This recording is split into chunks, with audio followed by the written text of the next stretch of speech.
Hello everyone, তোমরা সবাই কেমন আছো? আশা করছি ভালো আছো। তো বুঝতেই পারছো এত কাজ কেন করছি, তার মানে কিছু একটা বাড়িতে হতে চলেছে। তো আমার ব্লগগুলো দেখো তাহলে বুঝতে পারবে। এই তো সকালবেলা ঘুম থেকে উঠে আমার একটাই কাজ, সে যে ফুল গাছে জল দেওয়া। তো ফুল দেখলে তোমার মনটা ফুল উড়ু উড়ু হয়ে যায়, তার মধ্যে আবার স্ট্রবেরি। ও মাই গড, আমি দেখে তো অবাক হয়ে গেছি।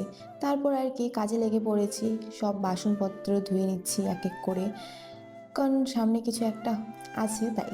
তো তোমাদেরকে আমি পরে জানাবো। তারপরে এই যে ঘর মুছতে লেগে পড়েছি, ঘর পরিষ্কার করতে।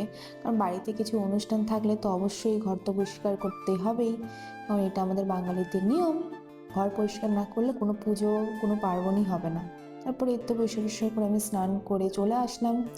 এখন আমি পুজো দিয়ে বাইরে একটু বেরোবো, কারণ কাজ আছে সামনে, যখন অনুষ্ঠান তো কিছু কেনাকাটা তো করতেই হবে, তাই না? তারপরে এই যে দেখো, এনার দেখা চকলেট পাওয়ার পর তো প্রচণ্ডই খুশি, হাসি দেখেই মনে হচ্ছে, বুঝতেই পারলে তোমরা। তারপরে এই তো আমি চলে এসেছি বিশাল মেঘা মার্টে কিছু কেনাকাটা করার জন্য। তারপর আমার শপিংও হয়ে গেছে, তারপরে বাড়িও চলে এসেছি। তো বাড়ি এসেই ফ্রেশ হইনি, আমি জাস্ট ড্রেস চেঞ্জ করে বসে পড়েছি তোমাদেরকে দেখানোর জন্য। তারপরে এই তো দেখলেই আমি কৌটো কিনেছি বড় বড়, চপার কিনেছি, তারপর তো ছোটো ছোটো কৌটো কিনেছি মশলা রাখার জন্য। তারপরে এই তো চামচ কিনেছি, চামচগুলো সত্যি খুব প্রয়োজন। তারপরে তেল রাখার জন্য দুটো বোতল কিনেছি, দুটো হাতা কিনেছি, তারপরে এই তো লাইটার আর চাকু কিনেছি। তো তোমাদের কেমন লাগলো জানিও, টাটা।